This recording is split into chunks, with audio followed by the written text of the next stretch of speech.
Pensé que mi hermana estaba bromeando cuando dijo, renuncia a tu beca. Vas a ir a la misma escuela que yo. Mis padres asintieron como si ya estuviera decidido. Así que le dije, solo acepta que soy mejor que tú. Tenía 18 años cuando mis padres intentaron destruir sistemáticamente mi futuro porque mi hermana gemela, Claudia, no era tan talentosa académicamente como yo. Antes de contarles sobre el increíble momento de humillación pública que finalmente rompió su control y me liberó, permítanme darles algo de contexto. Todo detonó una lluviosa tarde de jueves en el mes de abril. El aire en nuestra casa estaba denso, con una energía nerviosa y sofocante. Era día de correspondencia. No solo de facturas y correo no deseado, sino de los sobres pesados y rígidos de las universidades de todo el país. Los sobres que contenían los mensajes codificados de nuestro futuro. Claudia y yo competíamos por lugares en programas competitivos de preparación para la carrera de medicina. Era el camino que nuestros padres nos habían trazado desde que nacimos. Ella estaba sentada en el borde de nuestro caro e incómodo sofá de la sala de estar, con la rodilla rebotando a un ritmo frenético contra el cojín de terciopelo. Mi madre, Beatriz, revoloteaba por la habitación, fingiendo limpiar el polvo de unos libreros que ya estaban impecables, con los ojos clavándose en Claudia cada pocos segundos. Mi padre, Arturo, estaba escondido detrás del muro de su periódico financiero, una fortaleza de silencio. Pero me di cuenta de que no había pasado ni una sola página en más de 15 minutos.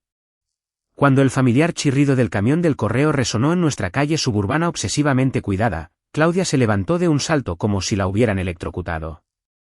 Llegó primero al buzón. Era una regla tácita en nuestra casa, Claudia siempre iba primero. Regresó, barajando el montón, moviendo los labios en silencio mientras ordenaba la correspondencia. De acuerdo, 2 para mí, anunció, con la voz temblando ligeramente. Abrió uno con un rasgado hábil. Una lenta sonrisa se dibujó en su rostro. Universidad de las Lomas. ¿Entré? Un suspiro colectivo de alivio inundó a mis padres. Oh, Claudia, cariño. Eso es simplemente fenomenal, arrulló mi madre, corriendo a envolverla en un abrazo asfixiante. Mi padre, de hecho, bajó su periódico para dar un tenso asentimiento de aprobación. Una menos. El honor de la familia estaba a salvo. Claudia abrió su segunda carta. Esperen. Rechazada del Instituto Nacional de Medicina Avanzada. Su tono era plano. Estaba devastada. El Instituto Nacional de Medicina Avanzada era la cúspide absoluta. La Universidad de las Lomas era una buena escuela, pero no daba derecho a presumir en su club campestre. Luego me miró, y su expresión cambió a algo oscuro y a la defensiva. Me tendió un único e inmaculado sobre blanco. Grabado en la esquina estaba el sello oficial dorado del Instituto Nacional de Medicina Avanzada. Mi sueño absoluto, mi gran apuesta. Lo tomé de su mano extendida. Mis propias palmas estaban resbaladizas por el sudor frío. Me retiré al sillón en el rincón más alejado de la habitación, necesitando un poco de espacio en aquella atmósfera sofocante. Mis dedos temblaron cuando los deslicé bajo la solapa. Saqué la única y pesada hoja de papel. La primera palabra que vi, en letra negrita y elegante, fue, felicidades. Una enorme y tonta sonrisa dividió mi rostro. No pude evitarlo. Sentí como si el sol acabara de atravesar las nubes dentro de mi pecho. Entré, susurré, con las palabras atascadas en la garganta. Me aclaré la voz, intentando de nuevo con más fuerza. Entré. Entré al Instituto Nacional de Medicina Avanzada. Levanté la vista, con el rostro radiante, esperando una explosión compartida de alegría. Un momento de «oh, lo logramos». Esta era una gran victoria para el apellido de la familia. ¿Cierto? Falso, increíblemente falso. La habitación se había quedado en un silencio absoluto e inquietante. El periódico de mi padre estaba de nuevo arriba, como un escudo de total indiferencia. La sonrisa de celebración de mi madre se había evaporado, reemplazada por una máscara de forzada preocupación, dirigida únicamente a Claudia, cuyo rostro se había desmoronado mientras miraba su propia y delgada carta de rechazo de la misma institución. Mi madre finalmente rompió el silencio, su voz era una parodia de alegría forzada. «Oh, bueno, yo», dijo, sus ojos volando hacia mí por un milisegundo antes de fijarse de nuevo en Claudia. Al menos uno de ustedes recibió buenas noticias hoy. No fue una felicitación. Fue un reporte de daños. Mi logro, que me cambiaba la vida, fue enmarcado como nada más que un premio de consolación por la decepción de mi hermana. Mi éxito era una molestia que ahora tenían que gestionar. Esa noche, después de una cena comida en un silencio casi total, intenté hablar con Claudia. Llamé a su puerta. Clau, ¿estás bien? Solo déjame en paz, Julio. Su voz volvió amortiguada y espesa de un amargo resentimiento. Derrotado, me dirigí a mi propia habitación. Pensé que lo peor, la aguda incomodidad, ya había pasado. Pero al pasar por la parte superior de las escaleras, escuché sus voces, en tonos bajos y conspiratorios, subiendo desde el estudio cerrado de mi padre. Me quedé helado, fundiéndome en las sombras del pasillo. Será un desastre completo y absoluto para la mente de Claudia si tiene que ver a Julio triunfar a ese nivel primero. La voz de mi madre era un siseo venenoso. Está tan frágil ahora mismo, Arturo. Verlo en una escuela de medicina de primer nivel mientras ella solo está en la Universidad de las Lomas, la va a destruir. La respuesta de mi padre fue más fría, desprovista de toda emoción. Era la voz que usaba para sus negociaciones corporativas hostiles. Estoy de acuerdo. Es un resultado inaceptable. Tenemos que hacer algo. Me alejé de las escaleras, con un escalofrío recorriendo mi espalda que no tenía nada que ver con la corriente de aire del pasillo. ¿Hacer algo? ¿Qué significaba eso, por el amor de Dios? No tenía la respuesta en ese momento. Pero esa promesa silenciosa y amenazante fue el primer disparo de una guerra que nunca supe que se suponía que debía pelear. Una guerra por mi propio futuro, librada contra mi propia sangre. Para entender realmente por qué mi logro fue tratado como una declaración de guerra, hay que comprender el terreno en el que creció. Mi familia no era solo una familia, era una monarquía, y Claudia era la heredera elegida. Yo era, en el mejor de los casos, un miembro de la corte, y en el peor, un bufón cuyo único trabajo era hacer que la princesa se sintiera mejor consigo misma. Esto no era algo nuevo. Era la base de toda nuestra infancia. Claudia era el sol. Yo era un planeta menor atrapado en su fuerza gravitacional. Ella era vibrante, sociable y encantadora sin esfuerzo. Yo era el callado, el observador, el niño que prefería desarmar una tostadora descompuesta antes que ser el centro de atención. Nuestros padres interpretaron esta diferencia no como personalidad, sino como una jerarquía. Ella era la que debía ser exhibida. Yo era el que debía ser controlado. Cada momento importante estaba cuidadosamente orquestado para asegurar que el ego de Claudia permaneciera intacto. Tomen nuestro 10º cumpleaños como ejemplo. Yo había estado obsesionado con la biología durante meses. Todo lo que quería era un microscopio de alta potencia. Había circulado uno en un catálogo, un hermoso modelo básico de nivel profesional, y había dejado el catálogo en la isla de la cocina durante semanas. Claudia, en una fase pasajera, había decidido que le gustaba hacer joyería. En la mañana de nuestro cumpleaños, la sala de estar estaba llena de regalos. La pila de Claudia era una montaña de cajas envueltas en colores brillantes. La mía era una pequeña y modesta colina. Ella abrió las suyas con entusiasmo, revelando costosas cuentas, alambres de plata, un horno profesional. Mis padres hacían exclamaciones de asombro con cada revelación. Luego fue mi turno. Abrí mis regalos, ropa, una mochila nueva, algunas novelas. Todas eran cosas bonitas, pero ningún microscopio. Tragué el nudo en mi garganta e intenté que no se notara mi decepción. Y uno más para la cumpleañera, anunció mi papá, sacando una caja grande y pesada de detrás del sofá. Era el microscopio. Mi microscopio. Se lo presentó a Claudia con gran ceremonia. Ella lo miró completamente desconcertada. ¿Un microscopio? ¿Qué se supone que debo hacer con esto? Mi madre se arrodilló, con su sonrisa perfectamente ensayada. Bueno, cariño, sabemos que a Julio le encantan estas cosas. Pensamos que sería algo divertido para que los dos lo hagan juntos. Tú puedes ser la directora del proyecto. El mensaje era claro como el cristal. Mis intereses solo eran válidos si podían presentarse como un regalo para ella, una herramienta para la unión familiar que ella finalmente controlaría. Pasé esa noche enseñándole a una Claudia completamente aburrida cómo enfocar el lente en un trozo de piel de cebolla, con mi corazón convertido en un bulto de plomo en el pecho. Ella usó el microscopio exactamente 2 veces antes de que se convirtiera en un costoso soporte para sus collares en el fondo de su armario. Este patrón se repetía interminablemente. El momento más definitivo fue el concurso regional de robótica en el 2º año de secundaria. Pasé 3 meses construyendo meticulosamente un vehículo explorador que funcionaba con energía solar. Tenía suspensión independiente, una pala motorizada y una cámara diminuta. Era mi obra maestra absoluta. Gané el primer lugar. Recuerdo el peso de esa pesada medalla de oro alrededor de mi cuello, un sentimiento de puro y absoluto orgullo. Claudia había inscrito un volcán de papel hecho a toda prisa que apenas burbujeaba. Cuando no llamaron su nombre para ninguno de los premios principales, comenzó el mar de lágrimas. No eran los sollozos dramáticos de un dolor real, sino las tácticas lágrimas de hipo bajo que había perfeccionado. Eran un arma, y mi madre era su principal objetivo. Mi mamá me encontró junto al módulo de mi proyecto, con una sonrisa tensa y forzada. Frente a mi maestro de ciencias, frente a mis compañeros, susurró: Julio, cariño, mira a tu hermana. Se esforzó mucho. ¿Sabes lo sensible que es?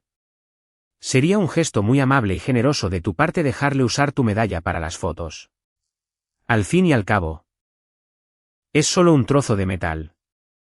Ser un buen hermano es más importante. La presión era inmensa. Todos los ojos estaban sobre mí. Ser un buen hermano significaba borrar mi propio logro. Negarme significaba ser el villano que hizo llorar a su hermana. Con manos temblorosas, me quité el metal del cuello y se lo entregué. Las lágrimas desaparecieron al instante. Mi madre sonrió radiante: ese es mi dulce niño. Yo no me sentía dulce. Me sentía invisible. Mi único y verdadero refugio era el mundo académico. Era lógico. Era justo. A las leyes de la física no les importaba a quién preferían tus padres. Fue en mi clase de biología de nivel avanzado donde encontré un verdadero aliado, el Dr. Suárez. Era un neurocirujano retirado que enseñaba biología en la preparatoria porque, como él decía, quería moldear mentes antes de que fueran arruinadas por el ego de la escuela de medicina. Era astuto, intimidante y no toleraba a los tontos. Y por alguna razón, él me vio. Vio la investigación adicional que yo hacía, las preguntas que formulaba y que iban mucho más allá del plan de estudios. Una tarde, me pidió que me quedara después de clase. El salón estaba vacío y olía a marcadores de pizarrón y formaldehído. Julio, dijo, apoyándose contra su pesado escritorio de roble. Tienes mente para esto. Una verdadera comprensión intuitiva de los sistemas biológicos complejos. No es algo que se pueda enseñar. O lo tienes o no lo tienes. Hizo una pausa, y sus ojos buscaron en mi rostro. Dime algo. ¿Tus padres están fomentando esto?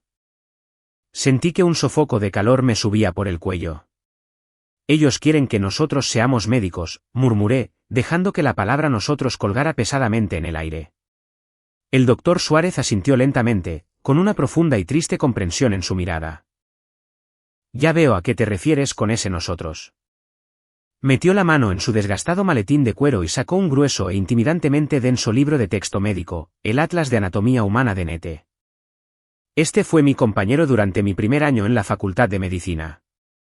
Ahora es tuyo. No se lo digas a tus padres. No se lo digas a nadie. Solo léelo. Absórbelo. Que sea nuestro secreto. Y ese libro se convirtió en mi texto sagrado. Pasaba mis horas de almuerzo escondido en un polvoriento cubículo de estudio en la parte trasera de la biblioteca de la escuela, absorbiendo cada página.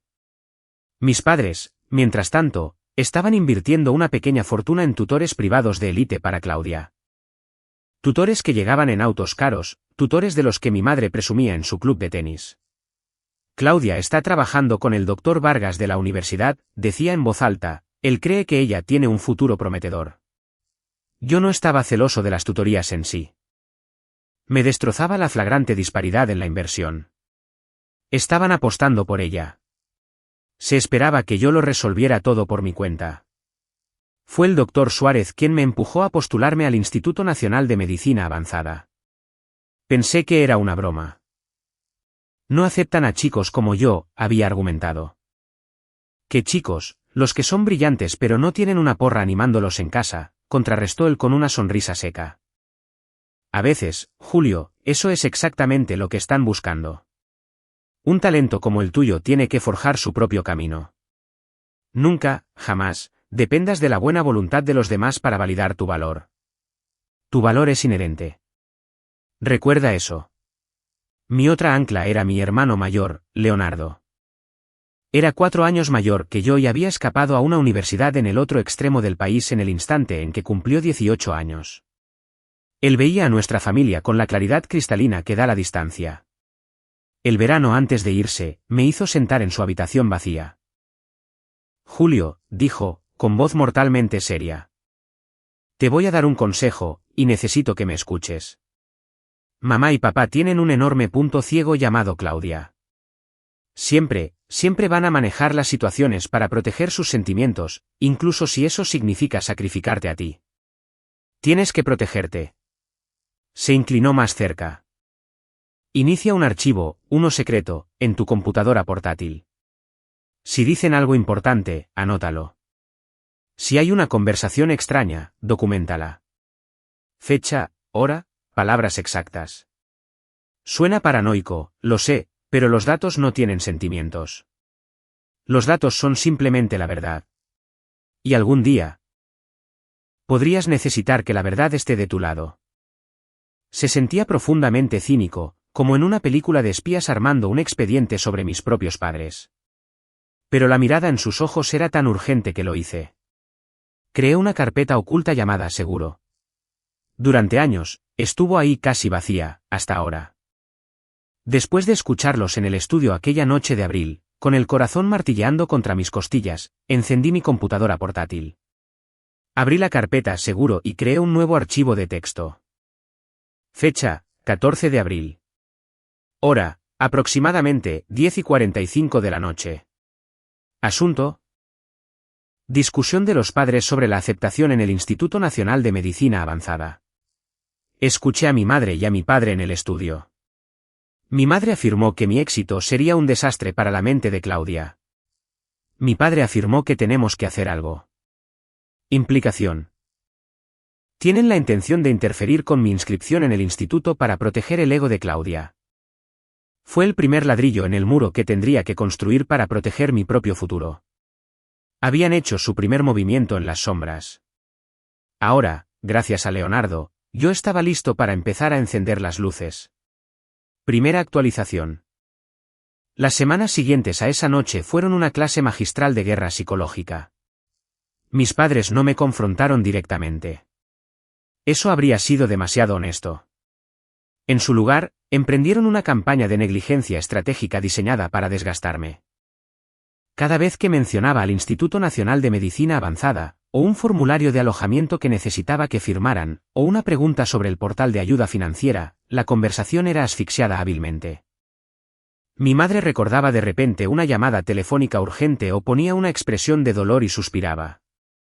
Julio, por favor, ¿podemos no hablar de todo este estrés universitario ahora mismo? Ha sido muy difícil para tu hermana. Mi padre, simplemente, se volvía sordo, con su atención consumida por una mancha inexistente en la pared. Estaban intentando hacer que discutir mi futuro fuera tan inconveniente que yo simplemente me rindiera. Claudia asumió a la perfección su papel de víctima frágil. Suspiraba dramáticamente cada vez que yo entraba a una habitación. Si mencionaba un libro que estaba leyendo, murmuraba lo suficientemente alto para que nuestros padres escucharan: debe ser lindo ser tan inteligente por naturaleza sin tener que esforzarse. Era una actuación, y mis padres eran su público cautivo. La explosión inevitable llegó en la cena del domingo. Este era el escenario preferido de mi padre para los anuncios familiares. Para empeorar las cosas, mi madre había invitado a su hermana, la tía Clara. Clara era una terapeuta familiar con licencia, y mi madre esgrimía su título profesional como un escudo, como si tener a una terapeuta comiendo nuestro asado de carne automáticamente hiciera saludable nuestra dinámica tóxica. Mi padre colocó el cuchillo y el tenedor en su plato con un tintineo deliberado que silenció la habitación. Julio, comenzó, con voz peligrosamente calmada. Tu madre y yo hemos estado pensando mucho y hemos tomado una decisión. Creemos que el mejor camino a seguir para la familia es que asistas a la Universidad de las Lomas. Me quedé mirándolo. Mi tenedor se congeló a medio camino de mi boca. ¿A las Lomas? ¿Por qué iría a la Universidad de las Lomas? Fui aceptado en el mejor programa médico del país. La Universidad de las Lomas es una escuela excelente, intervino mi madre, con una sonrisa frágil. Y lo más importante es que tú y Claudia podrán estar juntos. Podrán apoyarse mutuamente. Es un sistema de apoyo integrado. Apoyarla. Traduje las palabras en mi cabeza. Lo que ella quería decir era que yo sería su tutor integrado. Su salvavidas académico. Yo no necesito un sistema de apoyo, dije, forzando mi voz para que se mantuviera perfectamente ecuánime. Y ella tampoco. Entró a la Universidad de las Lomas por sus propios méritos. Que yo vaya al Instituto Nacional de Medicina Avanzada no cambia eso. No seas deliberadamente obtuso, Julio. La voz de mi padre adquirió un tono duro y cortante. Esto no se trata solo de lo académico. Se trata de solidaridad familiar. Tu hermana está pasando por un momento de profunda decepción. Un buen hijo, un buen hermano, elegiría apoyar a su hermana, no abandonarla para perseguir algún nombre de marca pretencioso. Abandonarla. No podía creer la manipulación psicológica. No la estoy abandonando. Me voy a la universidad. ¿De qué manera mi éxito es egoísta? Es egoísta porque estás poniendo tu propio ego por encima del bienestar emocional de esta familia, gritó mi madre, con la voz quebrándose por una histeria prefabricada. Todos nuestros amigos del club van a estar preguntando a dónde irán los gemelos.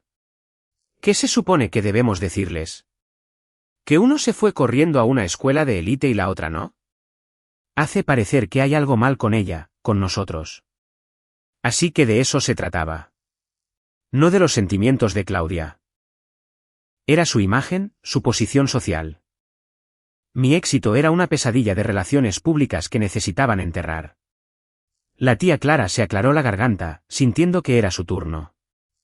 A ver, Beatriz, Arturo, dijo, en su tono de terapeuta exasperantemente plácido. Tratemos de darle espacio a los sentimientos de Julio aquí. Este es un logro tremendo y es válido que se sienta orgulloso. La cabeza de mi madre giró rápidamente, y sus ojos se redujeron a 2 rendijas. Clara, con todo respeto, eres nuestra invitada. Este es un asunto familiar privado. La tía Clara se marchitó al instante, tomando su vaso de agua y retirándose efectivamente de la línea de fuego. Hasta ahí llegó la intervención profesional. Sentí una oleada de furia fría y absoluta. Los miré y dije, yo me encargo. El destello de asombro e incredulidad en los ojos de mi padre fue la única victoria que reclamé esa noche. Pero el verdadero ataque, el que demostró que esto no se trataba solo de control, sino de un sabotaje absoluto, ocurrió 2 semanas después. No fue una amenaza lanzada durante la cena. Fue un intento silencioso de asesinato digital. Comenzó con un correo electrónico de la Oficina de Ayuda Financiera del Instituto Nacional de Medicina Avanzada. El asunto decía, actualización reciente sobre su paquete de ayuda financiera. Mi corazón latía con fuerza mientras lo abría.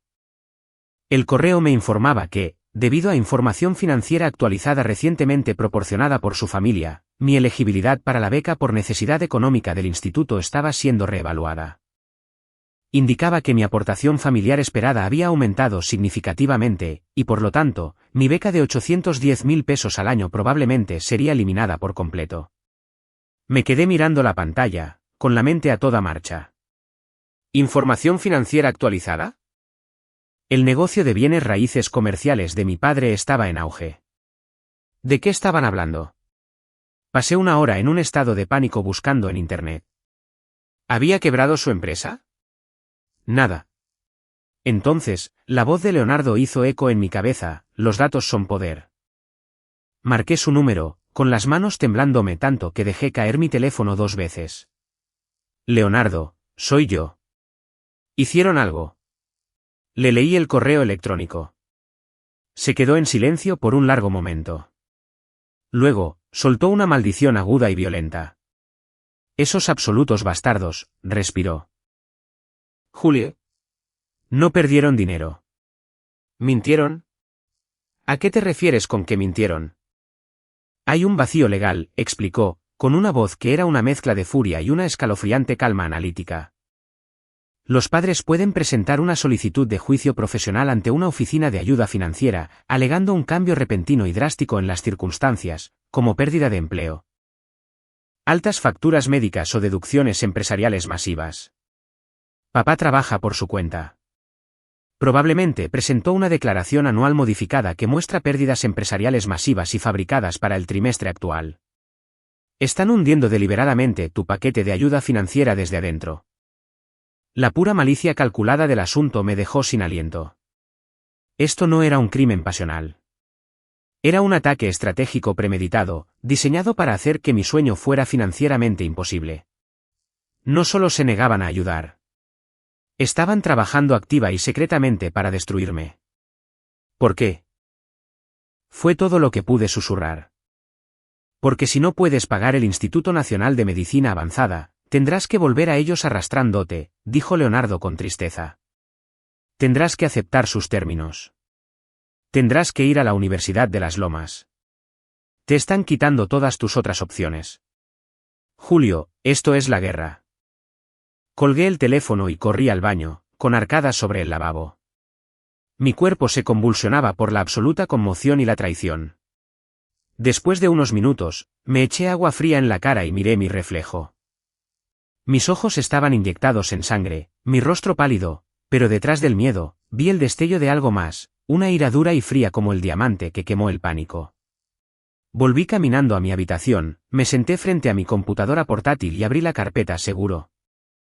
Guardé un documento en formato digital del correo electrónico. Documenté la llamada telefónica con Leonardo.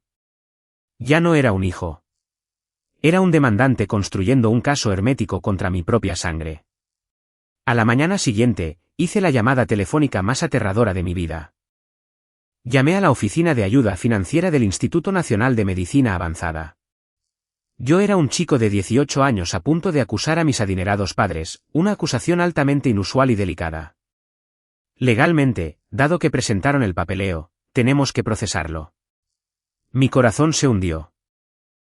El muro legal. Sin embargo, continuó la mujer del teléfono, la integridad de nuestro proceso de ayuda es primordial. Por favor, espere en la línea. La música de espera era una pieza clásica que irritaba mis nervios a flor de piel. Cada segundo parecía una hora, pero la voz que regresó no fue la de ella. Era la de un hombre, profunda y autoritaria. Julio, soy el doctor Mendoza. El director de admisiones y ayuda financiera. Saqué su expediente. Recuerdo su solicitud personalmente. Su ensayo sobre la tecnología de edición genética fue uno de los más perspicaces que he leído en esta década. Lo queremos a usted en el Instituto Nacional de Medicina Avanzada. Su voz fue increíblemente validadora. Dada la gravedad de su reclamo y el hecho de que usted tiene legalmente 18 años, voy a congelar temporalmente, de manera personal, cualquier cambio en su paquete. La beca que se le ofreció está segura por ahora. Requeriremos una declaración formal notariada de su parte para sellar permanentemente el archivo en contra de futuras enmiendas por parte de sus padres. Había ganado la batalla. La beca estaba a salvo, pero solo cubría la mitad del costo. El resto era un vasto y aterrador océano de deudas que no tenía forma de cruzar. La amenaza de mi padre de cortarme el apoyo económico seguía siendo un arma cargada apuntando a mi cabeza. Ya sabía cuál sería mi siguiente movimiento. Segunda actualización. Ese sábado, conduje 2 horas fuera de la ciudad hasta la finca de mis abuelos. Margarita y Guillermo Garza no tenían nada que ver con la personalidad de mi padre. Mi abuelo había construido un enorme imperio de manufactura y bienes raíces a partir de un simple taller mecánico. Eran pragmáticos, muy astutos, y valoraban el trabajo duro y agotador por encima de la moneda de cambio endeble que era el estatus social del club campestre. Siempre habían sido amables conmigo, pero distantes.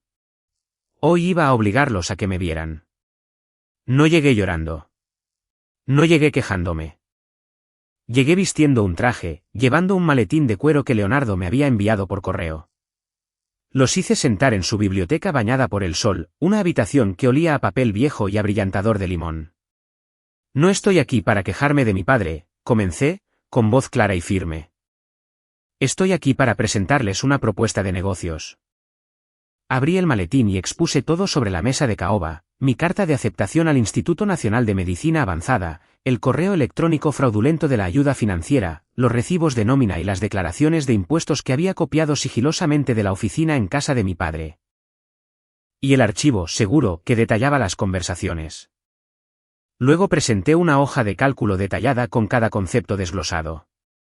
Había calculado todo hasta el último centavo. Colegiatura, tarifas de dormitorio de ocupación doble, planes de alimentación, libros de texto, e incluso un presupuesto para lavandería y pases de transporte público. No estoy pidiendo un regalo, dije, mirando a mi formidable abuelo directamente a los ojos.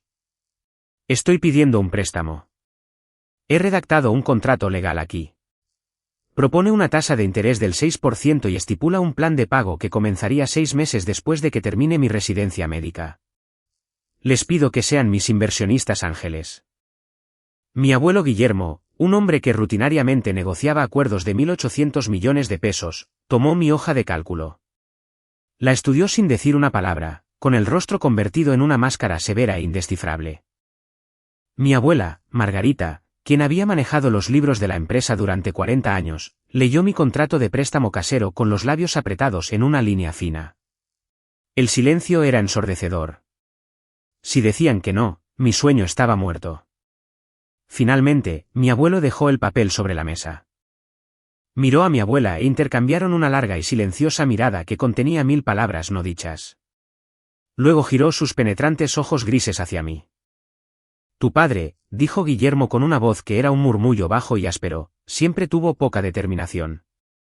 Le importaba más el brillo de sus zapatos que la tierra en sus manos. Olvidó que el valor de un hombre reside en lo que construye, no en lo que pretende ser. Mi abuela dobló el contrato y lo empujó de vuelta a través de la mesa. No seremos tus inversionistas, Julio, dijo ella. Mi estómago se desplomó hasta el suelo. Porque una inversión implica un riesgo, continuó, con una pequeña y aguda sonrisa tocando la comisura de sus labios. Y tú, querido, no eres un riesgo. Eres el mejor en toda esta habitación. Hizo una pausa, dejando que el alivio me inundara. No te daremos un préstamo. Sin embargo, estableceremos el fideicomiso educativo de Julio Garza. Se financiará mañana mismo para cubrir todos tus gastos educativos y de manutención durante los próximos 8 años de tu formación médica. Los fondos se desembolsarán directamente a ti bajo tu exclusivo control legal. Piénsalo como un adelanto de tu herencia. Una inversión en un legado de competencia, en lugar del legado de apariencias que tu padre está tan desesperado por mantener. Yo estaba atónito, totalmente sin palabras. Solo los miraba, con la boca abierta. Mi abuelo se levantó, caminó hacia el antiguo teléfono de su escritorio y marcó un número de memoria. Marcos, ladró por el auricular. Escúchame. Te estoy instruyendo para que liquides inmediatamente toda mi posición accionaria en el proyecto Plaza Pedregal. Sí, toda. Quiero que se haga antes del cierre del mercado el lunes. No. Los fundamentos del mercado están bien. Mis prioridades personales con respecto a mi hijo han cambiado. Eso es todo lo que necesitas saber. Haz que le duela. Colgó el teléfono. No había gritado. No había amenazado. En una sola y tranquila llamada telefónica de 60 segundos, mi abuelo acababa de retirar 216 millones de pesos de financiamiento vital del proyecto de bienes raíces comerciales más prestigioso y definitorio para la carrera de mi padre. Era una declaración de guerra peleada no con palabras de enojo, sino con el lenguaje frío, brutal y devastador del capital. Un mensaje que mi padre entendería a la perfección. Tercera actualización. El primer año en el Instituto Nacional de Medicina Avanzada fue como salir de una asfixiante película en blanco y negro para entrar a un glorioso Technicolor. Durante 18 años, mi mundo había sido un escenario claustrofóbico donde interpretaba a un personaje secundario para el que nunca hice audición. Aquí yo era simplemente Julio. Estaba rodeado de personas brillantes que no conocían a mi hermana, a quienes no les importaba el club campestre de mis padres y a las que solo les importaba el trabajo. Encontré a mi tribu de inmediato, Mariana, una chica sumamente inteligente de una zona rural de Sonora, y Elías, un tipo graciosamente cínico de Monterrey. Nos unimos por culpa de un desastroso laboratorio de química orgánica en el que casi incendiamos una campana de extracción de gases. Académicamente, yo estaba prosperando. Los años que había pasado enseñándome a mí mismo con el libro de texto robado del Dr. Suárez me dieron una ventaja enorme. Encontré a una nueva mentora, una doctora que era una investigadora brillante y directa, que me ofreció un codiciado lugar en su laboratorio estudiando aplicaciones de la tecnología de edición genética para la enfermedad de Huntington. Yo estaba haciendo verdadera ciencia.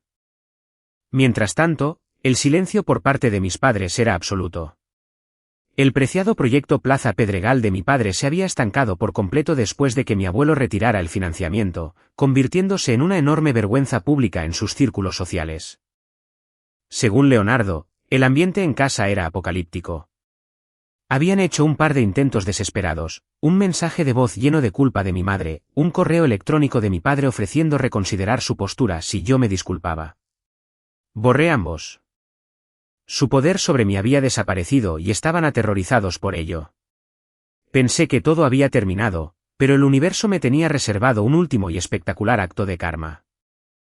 A finales de mayo, recibí un correo electrónico informándome que había sido seleccionado como el único ganador del premio del decano a la excelencia en investigación de primer año. Era un honor inmenso e incluía una presentación en la prestigiosa gala anual de etiqueta del Instituto Nacional de Medicina Avanzada. Debido a un sentido de obligación familiar profundamente arraigado y francamente estúpido, les envié un correo electrónico a mis padres para contarles. Esperaba que lo ignoraran, pero subestimé su obsesión por las apariencias. Esta era una aparición obligatoria. Tenían que presentarse vestidos con sus mejores galas y jugar el papel de padres orgullosos y comprensivos para acallar los rumores que se esparcían por sus círculos sociales sobre su hijo distanciado. La noche de la ceremonia fue surrealista. El gran salón del hotel del centro estaba lleno de candelabros de cristal y repleto de los titanes intelectuales y financieros del mundo médico. Vi a mis padres cerca del fondo sosteniendo copas de champán, con los rostros acomodados en máscaras de agradable interés. Mi padre con su smoking hecho a la medida, mi madre con un elegante vestido de diseñador. Parecían perfectos extraños interpretando un papel. Cuando llamaron mi nombre para el premio de investigación, caminé hacia el enorme escenario, le estreché la mano al decano y acepté la pesada placa de cristal. Miré hacia la multitud y vi a mis padres aplaudiendo educadamente, con sus sonrisas tan frágiles como el cristal hilado. Habían cumplido con su deber de relaciones públicas, pero la noche estaba lejos de terminar. El decano regresó al podio, y ahora su voz retumbó a través del sistema de sonido. Es un gran honor para mí presentar a nuestro orador principal. Es un pionero en neurocirugía, exalumno del Instituto Nacional de Medicina Avanzada y un filántropo dedicado. Por favor, demos la bienvenida al Dr. Roberto Suárez. Mi cabeza giró tan rápido que el cuello me tronó. El Dr. Suárez, mi maestro de biología de la preparatoria. Caminó hacia el escenario, exudando una autoridad tranquila e inquebrantable. Escudriñó a la audiencia, y por un breve y eléctrico segundo, sus ojos se encontraron con los míos. Me dio un pequeño y casi imperceptible asentimiento. Un mensaje secreto solo para mí. Comenzó su discurso hablando de la innovación y del futuro de la medicina. Luego su tono cambió, volviéndose profundamente íntimo. Pero el mayor desafío para cualquier estudiante brillante, dijo, paseando su mirada por el salón lleno de donantes adinerados, no siempre se encuentra en un laboratorio. A veces, el obstáculo más abrumador es simplemente sobrevivir a las personas que se supone que deben protegerte.